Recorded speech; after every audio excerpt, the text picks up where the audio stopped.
Wananga wenzangu, unajua kuna kitu ambacho naona kabisa ndio kimechangia kwa kiasi kikubwa sana soka letu la Tanzania kwenda mbali zaidi kimataifa, timu zetu kuwa na ushindani wa hali ya juu sana, hususan Simba na Yanga.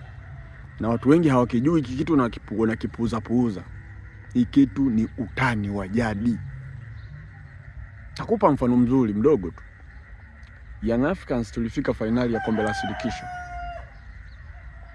Na hicho ndo kichaka chetu pekee tunachokitumia kujificha tunapokuwa tunamtania mtani wetu Simba Sports Club. Kitu ambacho kinampa morali Simba na nguvu za kuweza kuvuka hatua ambayo sisi tuliishia ili asija, kwa sababu anajua Simba akishia hii nusu finali bado Young Africans tutaendelea kumtania kwamba wewe mtani, bado level yetu hujafika, sisi hiyo level ulioishia tulishavuka. Si kama unaelewa? Kwa hiyo unaona ni jinsi gani utani unavyofanya kazi, unavyosogeza ligi yetu mbali zaidi.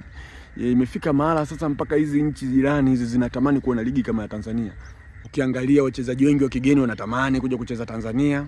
Kwa hiyo ligi yetu kiufupi imekuwa na mvuto, japo kuna vitu vidogo hivi vinachangia pia kuharibu ligi yetu. Na kutokana na hayo, naona Simba Sports Club katika mchezo wake wa leo dhidi ya Stellenbosch anaenda kufa pale Zanzibar.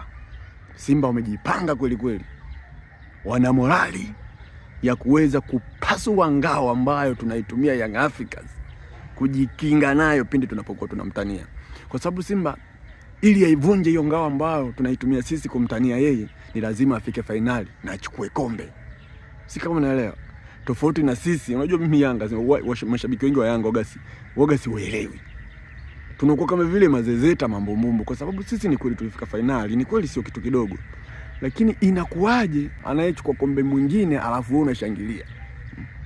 Nashangaa ile siku Yanga tunafika finali, tumetolewa finali, Yanga tunashangilia kweli. Yaani kombe achukue mwingine alafu tunashangilia sisi. Ni kitu ambacho sikukielewa, ni cha kipuuzi na ni ulimbukeni. Kwa hiyo binafsi nilikuwa naomba huu utani wa jadi uheshimiwe na ulindwe, kwa sababu hii kitu ndio imefanya mpaka sasa hivi soka letu la Tanzania linaimbwa kimataifa. Ndio kitu pekee kimefanya sasa hivi timu zetu za Tanzania zinakuwa na ushindani wa hali ya juu sana. Si kama unaelewa? Lakini pia vile vile utani huu usivuke mipaka, kwa sababu ukivuka mipaka tunakwenda kuharibu tena. Natakia uwe ni utani wa kimichezo, utani wa kimpira, sio utani ambao wanaofanya msemaji wetu wa Young Africans Ally Kamwe. Lazima tuliweke wazi. Inafika mahala Ally Kamwe kweli anajisahau, anavuka mipaka. Naanza kumtania mkuu wa mkoa, namwambia unaanza